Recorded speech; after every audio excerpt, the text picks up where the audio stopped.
Kathy with Virtually Strings. I'm coming here today to share with you some things that you need to get when you get your first instrument, whether you're going to be in an orchestra or whether you're just learning on your own.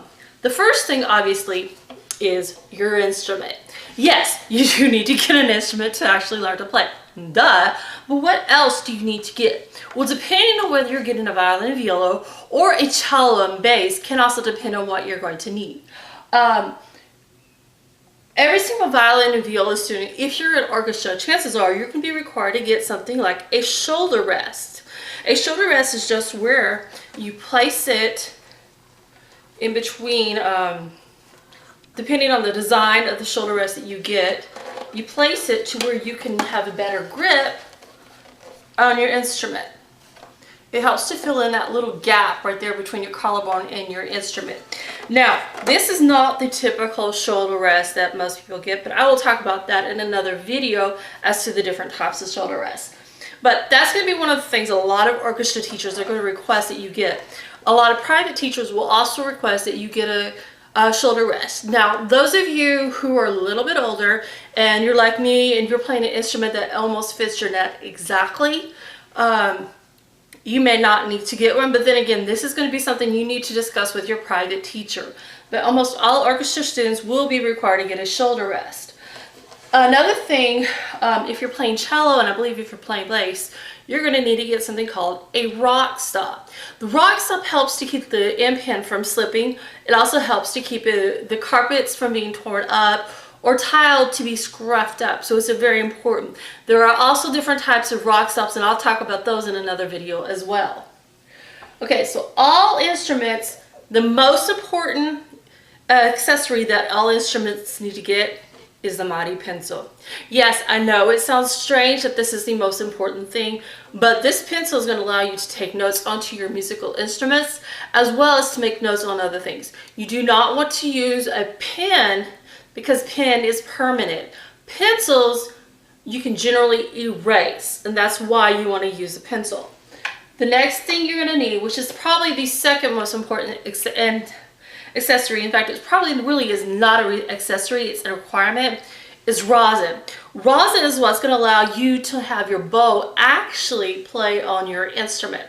So that's another thing you're going to need to look for. Then this is something that I call parent savers, especially if you have if you have a violin or viola player, specifically the violin players. It's called a practice mute. This is not a requirement, but this will definitely save the ears of many parents. Let me show you real quick. So you can hear the sound right now. When I put this on the viola, that's about the same amount of pressure, and you can tell that it actually dampens the tone. And it will do the exact same thing with the violin. I believe cellos and basses also have them, but they don't have quite the same squeaky tones that a lot of violin players will have because they do not go quite as high as a violin does. But yet again, you might still want to consider that. Also, a practice mute, if you are in like a college dorm or someplace like that because you're just learning how to play with it in college, or even if you're not learning how, even if it's not your first year, you've been playing quite a few years, this will also help to keep the volume down so your roommates and other people will not become annoyed and you won't get in trouble for playing too loudly. Then one of the last things you need to get, and this is going to depend upon most teachers, is a music book. Specifically one that teaches you how to play the violin. Yes, your teacher is going to teach you how to, but this music book right here is a guide. It's kind of like your textbook. So you have textbooks in math and science or reading. You will also have textbooks for learning how to play the violin and viola. This just happens to be one. The one I just happened to pull out of my stack is Essential Elements. There's another one called Sound Innovation. I believe Mueller Rush has one out still. Suzuki is another one a lot of people will use, and I think there's a fifth one I can't think of. I think it's Strings Essential or something like that. Those are different ones, and the one you're going to get is the one that your teacher requires. If you are going to be strictly just learning on your own, again, you want to talk with your private instructor. If you're not going to take private instructions, I would really highly suggest that you do, but then we'll talk about that in another video. But yes, that's a lot of the things that you're going to need to get when you get your instrument. Music stand.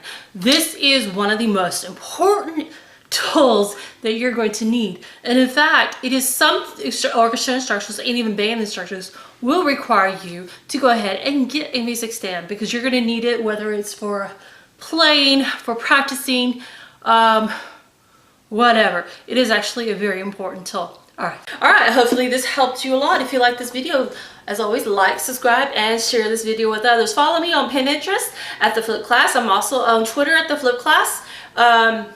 And then you can also find me on Facebook at Virtually Strings. All right, have a great day.